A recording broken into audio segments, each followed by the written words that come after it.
दोस्तों, आज मैं आपको एक ऐसी कहानी सुनाने जा रही हूँ जिसको पूरा सुनने के बाद आप लोग पढ़ने के लिए मजबूर हो जाओगे। ये कहानी एक 15 से 16 साल के लड़के की है। एक ऐसा लड़का जिसकी कहानी हर तीसरे या चौथे बच्चे से मिलती जुलती है। वो 10 बजे स्कूल जाता, फिर दोपहर 3 या 4 बजे स्कूल से वापस घर आ जाता। घर आते ही उसे किसी चीज का कोई ठिकाना नहीं रहता। जैसे तैसे बैग फेंकता, ड्रेस उतारी या नहीं उतारी इस बात से उसे कोई फर्क नहीं पड़ता। बस वो मोबाइल उठाता और मोबाइल पर लग जाता।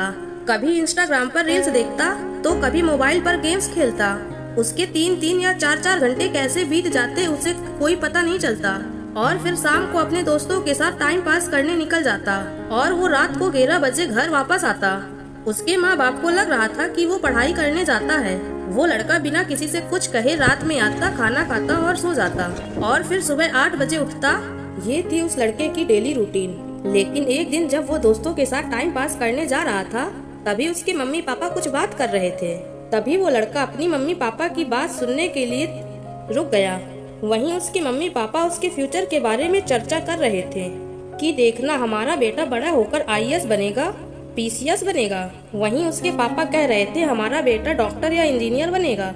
फिर उसकी मम्मी कहती है नहीं, जो उसकी मर्जी होगी हम उसे वही बनाएंगे, लेकिन हमारा बेटा जिंदगी में कुछ ना कुछ बड़ा जरूर करेगा और हमारा नाम रोशन करेगा। उसके बाद वो लड़का अपनी मम्मी पापा की बात सुनकर फूट फूट कर रोने लगा और वो अंदर ही अंदर सोचने लगा, यार मेरी 12th पास करने की भी औकात नहीं है और मेरे मम्मी पापा मेरे लिए इतने बड़े बड़े सपने देख रहे हैं। उस रात उसे नींद नहीं आई। वो पूरी रात रोता रहा। सुबह हुई तो वह सीधे छत पर चला गया और जिंदगी में पहली बार उसने उगते हुए सूरज को देखा।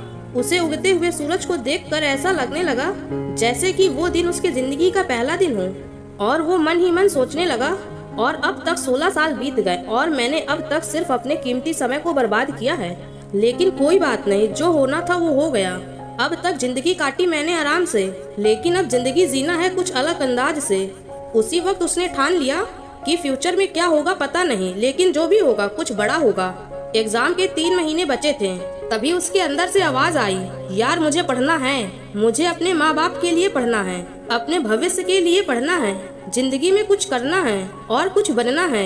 उस दिन से वो लड़का दिन में 6-6 घंटे पढ़ने लगा, 8-8 घंटे पढ़ने लगा। उसने अपनी जिंदगी को पूरी तरह से बदल दिया। लड़के के दिमाग में बस एक ही गोल चलता रहता था कि अब मुझे पढ़ना है।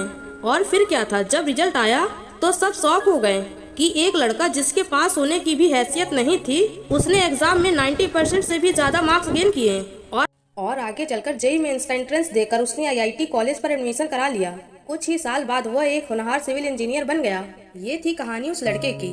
उस लड़के के तो अंदर से आवाज आ गई थी, लेकिन क्या आपके अंदर से आवाज आई है? अब बात आती है आपकी, जिन्होंने हाथ में मोबाइल पकड़ा हुआ है और मेरी वीडियो को अभी तक देख रहे हैं। क्या आपके अंदर से भी कभी ऐसी आवाज आई है कि अब बहुत टाइम हो गया है, अब बहुत समय बर्बाद कर लिया है, अब जिंदगी में कुछ ना कुछ तो बड़ा करना ही है, अपने माँ बाप के सपने को पूरा करना है? क्या ऐसी आवाज आपके अंदर से आई है? अगर नहीं तो अब इंतजार मत करो, अपने आप से कमिटमेंट कर दो कि मुझे पढ़ना है और अपनी जिंदगी में कुछ बड़ा करना है, अपनी जिंदगी में कुछ बनना है।